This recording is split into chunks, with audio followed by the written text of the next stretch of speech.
মানুষকে আমি তো যন্ত্রণা দিয়ে সৃষ্টি করেছি, মানুষকে আমি বহু টেনশন দিয়ে সৃষ্টি করেছি, আমি তাকে দুর্বল করে সৃষ্টি করেছি। ইন্নাল ইনসানা খুলিকা হালুআ ইযা মাসসাহু আশ-শাররু জাযুআ ওয়া ইযা মাসসাহুল খায়রু মানুআ।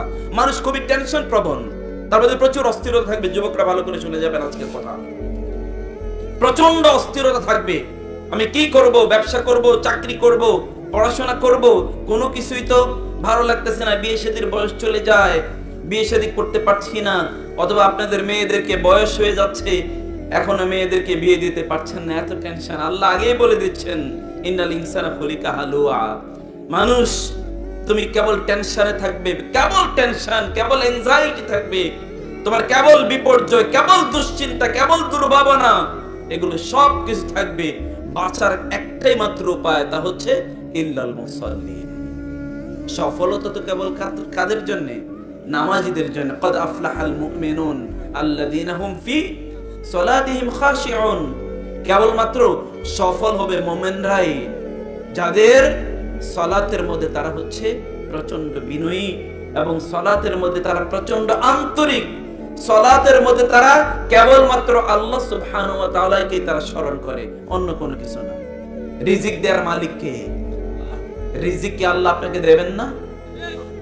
রিজিক কোত্থেকে আসে? রিজিক কি জমিনে নাকি? রিজিক কোত্থেকে আসে? ওয়া ফিস সামাই রিজকুকুম ওয়া মা তুআদুন। আল্লাহ বলছেন ওয়া ফিস সামাই রিজকুকুম, আসমান থেকে রিজিক আসে। রিজিক আসে কোত্থেকে?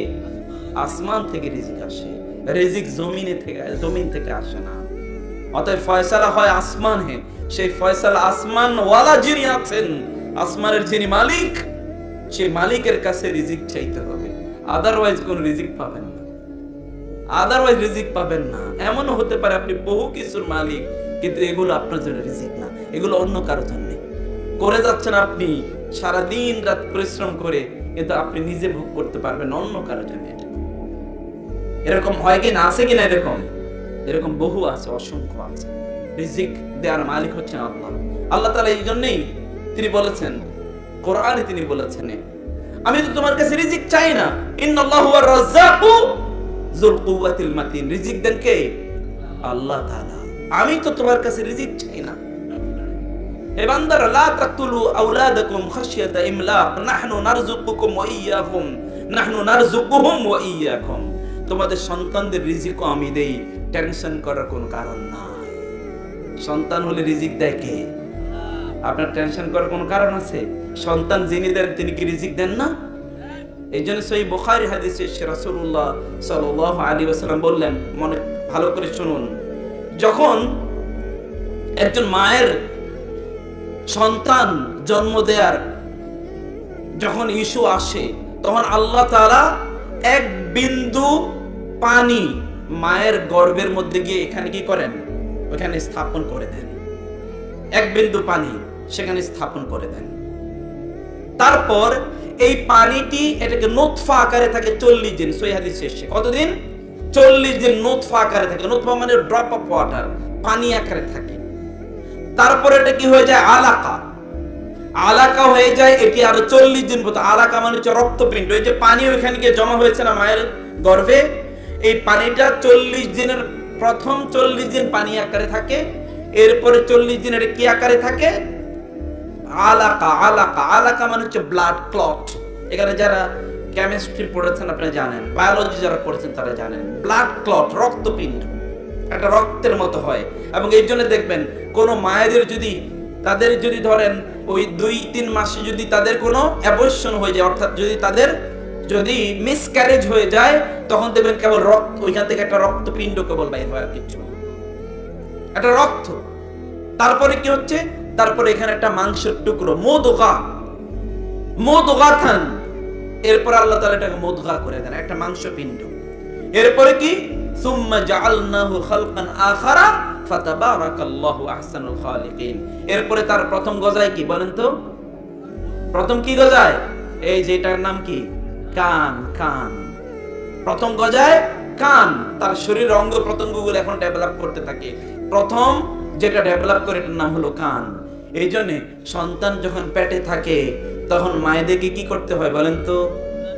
কোরআন তেলাওয়াত করতে হয়, কোরআন তেলাওয়াত শুনতে হয়, ভালো কথা বলতে হয়, ভালো কথা শুনতে হয়। এগুলো করলে ওই যে সন্তান যে পেটের মধ্যে আছে ওর কানে সর্বপ্রথম কোরআনের আওয়াজ যায় এবং এই সন্তানগুলো তখন আল্লাহওয়ালা হয়ে যায়। আদারওয়াইজ এগুলো সব কি হবে, গান শুনতেছে, এরপরে এগুলো বাইর হয়ে তারপরে ডিস্কো ড্যান্সার করা শুরু করে। দেখেন না এখন পোলাপাইন 2 বছরের বাচ্চা মোবাইল হাতে না দিলে কি খায় না। কোত্থেকে শিখলো এটা? কে শিখিয়েছে তাকে? এগুলো ওইখান থেকে শিখে এসছে, ওইখান থেকে শিখে এসছে। আপনার সন্তানকে আপনি কি শেখাচ্ছেন? এটা ওইটা আমার আলোচনার বিষয় না। আমি বলছি যে আল্লাহ সুবহানাহু ওয়া তাআলা এই যে 3 মাস এই যে 40 দিন 340 কত 120 কয় মাস হয় বলেন? 4 মাস। 4 মাস পরে এরপরে আল্লাহ সুবহানাহু ওয়া তাআলা একজন ফেরেশতাকে পাঠান এবং তাকে নির্দেশ প্রদান করেন যে এই শিশুটির জন্য, এই যে সন্তানটি আসবে, এই সন্তানের জন্য 4টা জিনিস লিখে দাও। বিকাতবি আরবাঈ আশিয়া, 4টা জিনিস তার জন্য যেন লিখে দেওয়া হয়। 1 নম্বর হচ্ছে তার লিখে দেবে তার রিজিক কি হবে এই জমিনে, সে কি খাবে, কি করবে না করবে, কতটুকু, এগুলো তার রিজিক লেখা থাকে। এবং 2 নম্বরে লেখা থাকে কি তার আজল, সে কতদিন এই পৃথিবীতে বাঁচবে, এগুলো তার লেখা থাকে। এবং 3 নম্বরে লেখা থাকে ওয়া আমালুহু, সে কি কাজ করবে। এবং 4 নম্বরে লেখা শাকিয়ুন আম সাঈদুন, সে কি জান্নাতি নাকি জাহান্নামী। এগুলো ওইখান থেকে আল্লাহ তাআলা নির্ধারণ করে দেন। আমি যে কথা বলছিলাম রিজিক আল্লাহ সুবহানাহু ওয়া তাআলা সৃষ্টির আগেই নির্ধারণ করে দেন কিনা বলেন তো? দেন না? আওয়াজ করছেন না কেন? দেন কিনা? তাহলে আপনার রিজিক নিয়ে তো টেনশন কেন? রিজিকের মালিক যিনি, টেনশন তো যদি করতে হয় তাহলে তার করবার কথা নাকি? রিজিক নিয়ে তো আপনার কোনো টেনশন নাই। তিনি যদি আপনাকে উন্মুক্ত ভাবে দিতে চান, এই ক্ষমতা তার নাই। রাসূলুল্লাহ সাল্লাল্লাহু আলাইহি ওয়াসাল্লাম বলেন, আল্লাহ সুবহানাহু ওয়া তাআলা বলেন, ইন্নী কাসামতু সলাতা বাইনি ওয়া বাইনা আবদি নিসফাইনি ওয়া লিআবদি মা সাআলা। আমি নামাজকে আমার মাঝে এবং আমার বান্দার মাঝে কি করে দিয়েছি, ভাগ করে দিয়েছি। এবং নামাজে দাঁড়িয়ে আমার বান্দা আমার কাছে যা চায় আমি তাকে তাই প্রদান করব। বুঝেন নাই? নামাজে দাঁড়িয়ে ওয়ালি আবদি মা সাআলা, এটা আল্লাহ বলছেন, আর কেউ না। পৃথিবীর যত প্রভাবশালী ব্যক্তি হোক না কেন, সে প্রভাবশালী ব্যক্তি যদি কোনো ওয়াদা করে, এই ওয়াদা মিস হওয়ার সম্ভাবনা আছে কি নাই? আছে। কিন্তু আল্লাহ ওয়াদা করলে মিস হবে নাকি? ইন্নাল্লাহা লা ইউখলিফুল মিআদ, আল্লাহ তার ওয়াদা তো ভঙ্গ করেন না। ইন্নাকা লা তুখলিফুল মিআদ, আল্লাহ তুমি তো তোমার ওয়াদা ভঙ্গ করো নাই। দাঁড়িয়ে দেখেন নামাজে, সত্যিকার অর্থে নামাজে দাঁড়িয়ে দেখেন, আল্লাহকে ভুলে যায়েন না। আল্লাহকে ভুলে গেলে দুনিয়াটা আল্লাহ তাআলা আপনার জন্য জাহান্নাম বানিয়ে দেবেন। ওয়ামান আরাদা আন যিকরি ফাইন্না লাহু মাঈশাতান দানকা ওয়া নাহশুরুহু ইয়াওমাল কিয়ামাতি আ'মা ক্বালা রাব্বি লিমা হাশারতানি আ'মা ওয়া ক্বাদ কুনতু বাসীরা ক্বালা কাযালিকা আতাতকা আয়াতুনা ফানাসিতাহা ওয়া কাযালিকাল ইয়াওমা তুনসা। আহা, হৃদয় ফেটে যাওয়ার কথা যদি আপনি বুঝতে পারতেন, ফেটে যাওয়ার কথা। ওমান আরাদা আন যিকরি, আমার নামাজ থেকে যে মুখ ফিরিয়ে নেবে, ফাইন্না লাহু মাঈশাতান দানকা, আমি এই দুনিয়ার জীবনটাই তার জন্য কঠিন করে দেব। দুনিয়ার জীবন কঠিন করে দেব। কি আপনি যদি যারা আল্লাহ ওয়ালা দিনদার, যদি তাদের জীবনটা দেখতেন, তারা কি জান্নাতের মধ্যে আছে। আর যারা অনেক সম্পদ, অনেক ক্ষমতার অধিকারী, ওদের দিকে তাকিয়ে দেখেন, ওদের ঘুম নাই, নিদ্রা নাই, ডায়াবেটিস, ব্লাড প্রেসার, ক্যান্সার, হার্টের ডিজিজ অথবা কি কিডনি ফেইল, এমন কোন রোগ নাই যে রোগ দিয়ে আল্লাহ তাআলা তারে পূর্ণ করে দেন নাই। দুনিয়াটাই ওর জন্য জাহান্নাম। বুঝেন নাই? দুনিয়াটাই তার জন্য জাহান্নাম। কিন্তু যারা আল্লাহ ওয়ালা, তাদের জন্য দুনিয়াটাই কি আল্লাহ তাআলা তার জন্য জান্নাতের মতো করে দিয়েছেন। এইরকম কি কারণ দুনিয়াতে সে আল্লাহ ভালোবাসা পেয়েছে, ওই ফিল। এটা কেবলমাত্র এই দুনিয়ার সাজসজ্জা, অনেক কিছু সম্পদ, ক্ষমতা, এগুলোই শোনা। ইয়া আইয়াতুহান নাফসুল মুতমাইন্নাহ ইরজিই ইলা রাব্বিকি রাদিয়াতাম মারদিয়া, এটা ইতমিনান। ইব্রাহিম আলাইহিস সালাম বললেন, যখন তিনি বললেন রব্বি আরিনি কাইফা তুহিল মাউতা ক্বালা আওয়ালাম তুমিন ক্বালা বালাক ওয়ালাকিন লিয়াতমাইন্না কলবি, আমার অন্তরের একটা ইতমিনান দরকার, একটা প্রশান্তি দরকার। আমি প্রশান্তিটা কেবলমাত্র অর্জন করতে চাই। এই প্রশান্তি কেবলমাত্র আল্লাহর সামনে দাঁড়ালে অর্জন হয়। এটা অন্য কোথাও, অন্য কোন জায়গায় আপনি কিচ্ছুর মধ্যে এটা পাবেন না। অন্য কোথাও আপনি এটা পাবেন না প্রিয় ভাইরা। এই যে যুবকরা অনেকে আমাদেরকে এসে বলে তাদের জীবনে অনেক সমস্যা, অনেক সংকট। এই যে আপনারা বলেন অনেক সমস্যা, অনেক সংকট। আল্লাহ তাআলা বলেন কদ আফলাহাল মুমিনুন আল্লাযীনা হুম ফি সালাতিহিম খাশিউন, মুমিনরা সফল হবে। তাহলে ব্যর্থ হয় কেন মুমিনরা? বুঝেন নাই কথা? আল্লাহ তাআলা বলছেন মুমিনরা সফল, আর আপনি এসে বলছেন কি আমি ব্যর্থ। কিভাবে হলো তাইলে?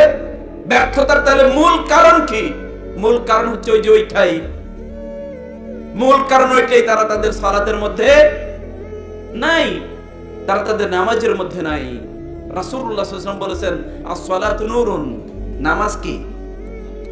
নামাজ কি? আলো। আলো কোথায় আলো? দুনিয়ায় আলো, আখিরাতেও আলো। বুঝেন নাই? দুনিয়ায় আলো, আখিরাতেও আলো। দুনিয়ার আলোর কথা বলি, আখিরাতের কথা আমি একটু পরে বলছি। সালাত কিভাবে আপনার জন্য আলো হবে প্রিয় ভাইরা? চারিদিকে অন্ধকার, কেবল চোখে অন্ধকার দেখতেছেন। এরকম লোক আছে না বলে কেবল ভাই চোখে অন্ধকার দেখতেছি। চোখে কেবলমাত্র কি পোকা যেন বলো এটাকে, মানে জোনাকি পোকা দেখছি, অথবা চোখে কেবলমাত্র মরিচিকা দেখছি, কেবলমাত্র মরিচিকা দেখছি, ধুধু ধুধু এরকম দেখছি। কোন মোমেনের জন্য চোখে কোনোদিন ধুধু দেখার প্রশ্ন আসে না, কারণ as-সালাতু নূরুন, সালাত নামাজ তার জন্য আলো, নামাজ তার জন্য আলো। কোন অন্ধকার তাকে কোনোদিন ডেকে দিতে পারে না। রাসূলুল্লাহ সাল্লাল্লাহু আলাইহি ওয়াসাল্লাম তার যখন টেনশন হতো তখন তিনি কি করতেন বলেন তো? তিনি বেলালকে বলতেন আকিমিস সালাত আরিহনা বিহা বেলাল। বেলাল একটা টেনশন সামনে দেখতে পাচ্ছি, ইম্পেন্ডেন্টের একটা বিপদ দেখতে পাচ্ছি, নামাজের ব্যবস্থা করো, নামাজে দাঁড়িয়ে যাই, নামাজে দাঁড়িয়ে গেলে আমার এই সমস্যার সমাধান হয়ে যাবে। এবং তাই হয়েছে, তাই হয়েছে। বদরের যুদ্ধ, বিশাল বড় বাহিনী, 1000 সৈন্যবাহিনী, সেখানে তাদের যেই অস্ত্র শস্ত্র এবং হিউজ ট্রেনিং প্রশিক্ষিত সৈন্যরা সেখানে আসলো। আর এখানে কেবলমাত্র রাসূল সাল্লাল্লাহু আলাইহি ওয়াসাল্লাম যাদেরকে নিয়ে গেলেন তাদের কাছে মাত্র 2টা ঘোড়া আছে। ঘোড়া কয়টা বলেন তো? মাত্র 2টা। ওদের ওইখানে কিন্তু ভরপুর। আর এখানে তাদের তলোয়ার মাত্র 2-3টা আছে, আর কিচ্ছু নাই। এই লোকগুলো অধিকাংশই দুর্বল, অধিকাংশই দুর্বল। কারণ এরা মক্কায় কি ছিল? অধিকাংশ এখানে তারা স্লেভ, কৃতদাস হিসাবে তারা ছিল। এত দুর্বল সাহাবীদেরকে নিয়ে তিনি গেলেন যুদ্ধের ময়দানে। তিনি বললেন সালাতের মধ্যে তিনি দাঁড়িয়ে গেলেন। সালাত শেষ করে তিনি আল্লাহর কাছে প্রার্থনা করছেন, কাঁদছেন, আল্লাহ ইন তুহলিক হাযিহিল ইসওয়াবা লা তু'বাদ ফিল আরদি আবাদা। আল্লাহ যদি এই ছোট্ট কয়েকটা লোকের নিয়ে আমি যুদ্ধের ময়দানে এসেছি বিশাল বড় বাহিনীর বিরুদ্ধে, যদি এরা আজকে পরাজিত হয় এই জমিনে তোমার নাম নেয়ার আর কে থাকবে আমি বুঝতে পারছি না। আল্লাহ সুবহানাহু ওয়া তাআলা তিনি আল্লাহর কাছে দোয়া করছেন আর কাঁদছেন। তার মাথা থেকে কাপড় যেটা ছিল এটি কান্নার কারণে পড়ে গিয়েছে। আবু বকর রাদিয়াল্লাহু তাআলার পিছন থেকে এসে কাপড়টা উঠিয়ে দিয়ে বলেন, ইয়া রাসূলুল্লাহ, যথেষ্ট, আপনার দোয়া অলরেডি আসমানে কবুল হয়ে গেছে। এবং এরপরে দেখেন না, যুদ্ধের ময়দানে গিয়ে ওই কুরাইশের বিশাল বড় বাহিনী ওইখানে দাঁড়াতেই পারে নাই, দাঁড়াতেই পারে নাই। সেখান থেকে তারা পালিয়ে যেতে বাধ্য হয়েছে। ডিভাস্টেটিং ডিফিট, এমন একটা পরাজয় যে পরাজয় ইতিহাসের জন্য টার্নিং পয়েন্ট। যদি সেই দিন ইসলাম সেখানে পরাজিত হতো, মুসলিমরা পরাজিত হতো, কি হতো আল্লাহ তাআলাই ভালো জানেন। কিন্তু আল্লাহ সুবহানাহু ওয়া তাআলা সালাত দেখেছেন না, রাতের বেলা রাসূল সালাত আদায় করেছেন, সালাত আদায় করে আল্লাহর কাছে প্রার্থনা চেয়েছেন। এটা এমন একটা ইবাদত যে ইবাদত কোনো অবস্থায় ছাড়া যায় না। এই যে ব্যর্থতার কথা আমি বলি, ইয়াং জেনারেশন যারা আছেন এখানে, যারা শুনছেন, শুনবেন, সালাতের কাছে আসেন। আল্লাহ সুবহানাহু ওয়া তাআলা তো সফলতা দুনিয়া এবং আখিরাতে মুমিনদের জন্য রেখেছেন। যে ব্যক্তি মুমিন না তার জন্য সফলতা আসবে কোথা থেকে? সূরাতুল মুনাফিক রাসূলুল্লাহ সাল্লাল্লাহু আলাইহি ওয়াসাল্লাম প্রতি জুমায় এটা কেন পড়তেন? এমনি পড়তেন নাকি? এমনি পড়তেন নাকি? ওই যে সামনে যারা আছে তাদেরকে সতর্ক করে দেয়া, ইযা জাআকাল মুনাফিকুন মুনাফিকরা এসে আপনার কাছে বলে ইন্নাকা লা রাসূলুল্লাহ, সত্যিকার করে বলছি, আল্লাহর কসম করে বলছি আপনি আল্লাহর রাসূল। কিন্তু আসলে আল্লাহ বলছেন আল্লাহু ইয়াশহাদু ইন্নাল মুনাফিকিনা লাকাযিবুন, আল্লাহ সাক্ষী দিচ্ছেন যে মুনাফিকরা মিথ্যুক। ওদের চেহারা দেখলে, কথাবার্তা শুনলে, ছবি দেখলে, নামাজে আসলে আপনি মনে করবেন যে কি তারা সত্যিকার অর্থে খুবই ভালো, আসলে না। যখন তারা নামাজে দাঁড়ায় তখন তারা কি অলস। নামাজে দাঁড়ায় কি অবস্থায়? অলস অবস্থায় নামাজে দাঁড়ায়। নামাজে দাঁড়িয়ে আছে হাই উঠে। আল্লাহর সামনে আপনি প্রধানমন্ত্রীর সামনে গিয়ে একটা হাই তুলে দেখেন তো আপনার 14 গোষ্ঠী পর্যন্ত কি করে দেয়। কথা বুঝেন নাই? যায়া দেখেন তো এরকম প্রভাবশালী কোন ব্যক্তির সামনে দায়া একেবারে কোড়ামুড়ি দিলেন, হাই তোলের কতগুলো আঙ্গুল ফুটাইলেন, আঙ্গুলই তো ড্যামেজ করে দেয়া হবে। আর আল্লাহর সামনে দাঁড়িয়ে আপনি কিভাবে আঙ্গুল ফুটান? বেয়াদবির তো সীমা থাকা উচিত। মালিকাল মুলক, রাজাধিরাজ, রাজত্বের অধিকারী, সবকিছুর মালিক যিনি, সেই মালিকের সামনে কিভাবে আপনি এরকম বেখেয়াল থাকেন? আপনার নামাজ যে কবুল হয় কিনা এটা আপনি কেমনে বুঝবেন? কিভাবে জানেন? নামাজ পড়লেই তো হইল না। মুনাফিকরা তো নামাজ পড়েছে, এবং নামাজ পড়েছে এরকম না তারা কিন্তু সাধারণ নামাজ পড়ে নাই, তারাও কিন্তু একেবারে সামনের কাতারে হয়তো বা ছিল, এরকম আছে। কিন্তু তাদের সালাতের মধ্যে কি ছিল না? তাদের মনোযোগ ছিল না। সালাতের মধ্যে তারা কি করে তারা জানে না। আপনার নামাজের মধ্যে আপনি কি করেন?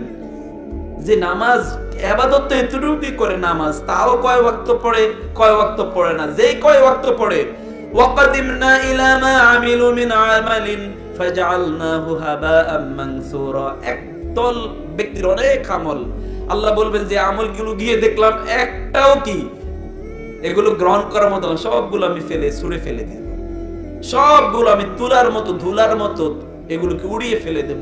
এগুলো একটাও গ্রহণযোগ্য নয়, একটাও গ্রহণ করার মতো নয়। নামাজ পড়বেন, নামাজের জন্য, সালাতের জন্য তো অনেক কন্ডিশন আছে, অনেক কন্ডিশন আছে। সেই কন্ডিশন আপনি ফুলফিল করছেন কিনা? আপনি নামাজ যখন দাঁড়িয়েছেন, নামাজের মধ্যে আপনি কি করেন? অধিকাংশ লোকের সালাতে কি পড়ে এটা ঠিকই জানে না। সালাতে যখন সে দাঁড়ায়, সালাত যে কে হবে, আল্লাহ রাসূলের সুন্নাহ হিসেবে কিভাবে নামাজ পড়বে, সেই সুন্নাহই তো জানে না। অধিকাংশ লোক জানেই না সুন্নাহ এভাবে কিভাবে সালাত আদায় করবে। অধিকাংশ লোক তাদের ওযুটাই আজ পর্যন্ত ঠিক মতো জানে না, আছে কিনা? ওযুর মধ্যে ঘাড় মাসে করা ফরজ না ওয়াজিব? হ্যাঁ, দেখেছেন? ওযুর মধ্যে ঘাড় মাসে করা কি? মাশাআল্লাহ, ভালোই। ওযুর মধ্যে, ওযুর আগে কি করতে হয় বলেন তো? বিসমিল্লাহ বলে ওযু করতে হয়। তারপরে কি করতে হয়? মেসওয়াক করা লাগে না ওযুর আগে? লাউলা আশুক্কা আলা উম্মতি লাআমারতুহুম বিসওয়াকি ইনদা কুল্লি সালাতিন, আমি যদি আমার উম্মতের জন্য কষ্ট মনে না করতাম তাহলে প্রত্যেক নামাজের আগে ওযু করাটাকে ওদের জন্য, প্রত্যেক নামাজের আগে মেসওয়াক করাটাকে ওদের জন্য ফরজ বানিয়ে দিতাম। এটা সাধারণ কথা। কেন এই কথা? ঘটনাটা হলো রাসূলুল্লাহ সাল্লাল্লাহু আলাইহি ওয়াসাল্লাম বললেন, কেউ যদি নামাজের আগে সে কি করে? মেসওয়াক করে, তাইলে নামাজে দাঁড়িয়ে সে কোরআন তেলাওয়াত করে, তার কোরআন তেলাওয়াতের সময় ফেরেশতা তার মুখের সাথে মুখটা এরকম লাগিয়ে দেয়, এবং যখন সে কোরআন তেলাওয়াত করে, ওই কোরআন তেলাওয়াতটা গিয়ে ফেরেশতার পেটের মধ্যে গিয়ে ঢুকে। কোথায় ঢুকে বলেন তো?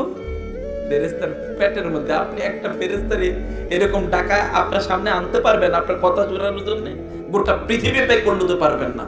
কিন্তু আপনি কেবল মেসওয়াক করলেন, ফেরেশতারা আপনার মুখের সাথে মুখ লাগিয়ে রাখে, যে লোকটা কোরআন তেলাওয়াত করছে ওর মুখের তেলাওয়াতটা জমিনে ঢোকার আগে আমার পেটের মধ্যে যাক। এরকম একটা মর্যাদা। এই জন্য করতে হয়, এই জন্য করতে হয়। আমাদেরকে কত ধরনের ইবাদত আছে।